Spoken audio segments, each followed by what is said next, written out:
ರಕ್ಷಣೆ ಆದಾಗ ಮಾತ್ರ ಇವತ್ತು ನಾವೆಲ್ಲ ಇವತ್ತು ಜೀವಂತ ಇರ್ಲಿಕ್ಕೆ ಸಾಧ್ಯ. ಅದು ದುರ್ದೈವ ಅಂದರೆ ಅನೇಕ ಮಠಾಧೀಶರು ಇಲ್ಲಿ ಕೂಡಿದಂಥವ್ರು ಬಹಳ ಅದ್ಭುತವಾಗಿ ಮಾತನಾಡಿದ್ದಾರೆ. ಬೊಮ್ಮಾಯರು ಸಹ ಅದ್ಭುತವಾಗಿಯೇ ಇವತ್ತು ಮಾತನಾಡಿದ್ದಾರೆ. ಇವತ್ತು ಯಾರೋ ಒಂದು ಮಕ್ಕಳ ಅಪ್ಪ ಮಕ್ಕಳ ಮಾತು ಕೇಳಿ ಹೊರಗೆ ಹಾಕಿರ್ಬೋದು, ಆದರೆ ಈ ಹಿಂದೂ ಸನಾತನ ಧರ್ಮದವರು ನಾನು ಕೈ ಬಿಡಲಿಲ್ಲ. ಏನು ನಮ್ಮ ಕುದುರೆ ಸಂಗಮ ಸ್ವಾಮಿಗಳು ಹೇಳ್ತಾರಲ್ಲ, ಎತ್ತಾಳ ಒಳಗಿದ್ರ ನನ್ನ ಮಗನ ಭವಿಷ್ಯ ಅನ್ನೋಂಥ ಚಿಂತೆ ನಾನು ಕಾಡ್ಲಾಕತ್ತ. ಆದ್ರೆ ದೈವ ಹೆಂಗೆ ಕೂಡಿ ಬರ್ತದಲ್ಲ, ಗಣೇಶನ ಹಬ್ಬದಿಂದ ಪ್ರಾರಂಭ ಆದಂತ ನನ್ನ ಈ ಒಂದು ಧರ್ಮ ಜಾಗೃತಿ ಯಾತ್ರೆ ಏನಿದೆಯಲ್ಲ,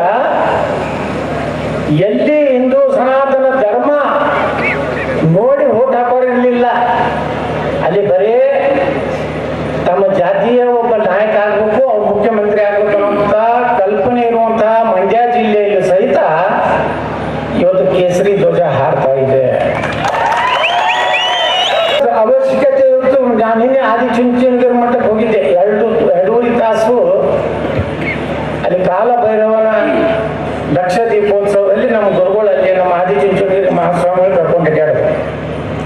ಎಲ್ಲ ಕಡೆ ಲಕ್ಷ ದೀಪೋತ್ಸವ, ದೀಪ ಬೆಳಿಗ್ಗೆ ಅವ್ರೊಡನೆ ಎಲ್ಲ ಅಡ್ಡಾಡಿ ಎಲ್ಲ ಪೂಜೆ ಪುನಸ್ಕಾರ ಮುಗಿಸಿ ಕೊನೆಗೆ ಹೋಗೋ ಮುಂದೆ ಹೆಂಗೆ ನಡೆದಿದ್ದಾರೆ ನಿಮ್ಮದು ಹಿಂದೂ ಸಮಾಜದ ಜನಜಾಗೃತಿ ಅಂದಾಗ ಬಹಳ ಅದ್ಭುತ.